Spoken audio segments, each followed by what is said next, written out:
আসসালামু আলাইকুম। আশা করি সবাই অনেক ভালো আছেন। আজকে আমরা কথা বলবো সাম্প্রতিক সময়ের আরব আমিরাতের ভিসা আপডেট নিয়ে। দুবাই থেকে বাংলাদেশিদের জন্য ভিসা আসলে কবে চালু হবে? আপনারা সবাই জানেন আরব আমিরাতে এখন সাধারণ ক্ষমা চলছে। দীর্ঘ অনেক দিন যাবৎ দুবাইয়ের সকল প্রকার ভিসা বন্ধ ছিল। তো এখন বহুল প্রতীক্ষার পর দুবাইয়ের ভিসা চালু হতে চলেছে।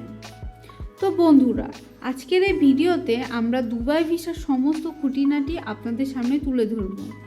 অর্থাৎ যাদের ভিসা ওভারস্টে হয়ে গেছে কিন্তু ভিসা ইস্যু করা হয়নি, তারপর বিভিন্ন রকম জটিলতার কারণে আমিরাত সরকার ভিসা বন্ধ করে দিয়েছিল, এখনও এই ভিসা সংক্রান্ত জটিলতার চেষ্টা চলতেছে। আর ভিসা বন্ধ করার অন্যতম কারণ হচ্ছে অবৈধ প্রবাসীদের মাধ্যমে তৈরি করা বিশৃঙ্খলা হয়েছিল। এটা একটা মেজর সমস্যা। তো আরব আমিরাতের ভিসা চালু হচ্ছে কবে? আর আমিরাতের ভিসা করা সম্ভব হচ্ছে না। এখন আপনি চাইলেও আরব আমিরাতে ঢুকতে পারবেন না।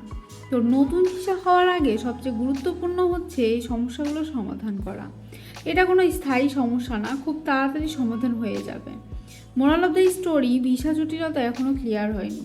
সুতরাং আপনারা এখনই ভিসার জন্য আবেদন করবেন না। স্টুডেন্ট ভিসা হোক, ট্যুরিস্ট ভিসা হোক, যে ভিসা হোক, এখন আবেদন করবেন না।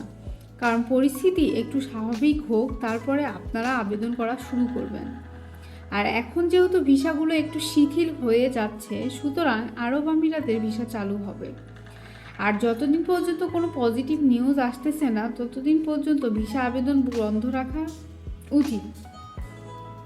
ভিসার জন্য কাউকে টাকা দেওয়া, কোনো ধরনের লেনদেন থেকে বিরত থাকুন। সুতরাং এই হচ্ছে সর্বশেষ আপডেট। আপনাদের মধ্যে অনেক ধরনের ফ্রাস্ট্রেশন কাজ করতেছে।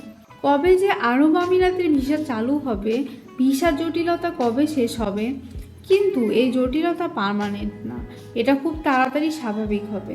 যতদূর শোনা যাচ্ছে যে জানুয়ারি কিংবা ফেব্রুয়ারির মাঝামাঝি সময়ে আরব আমিরাতে ভিসা চালু হবে।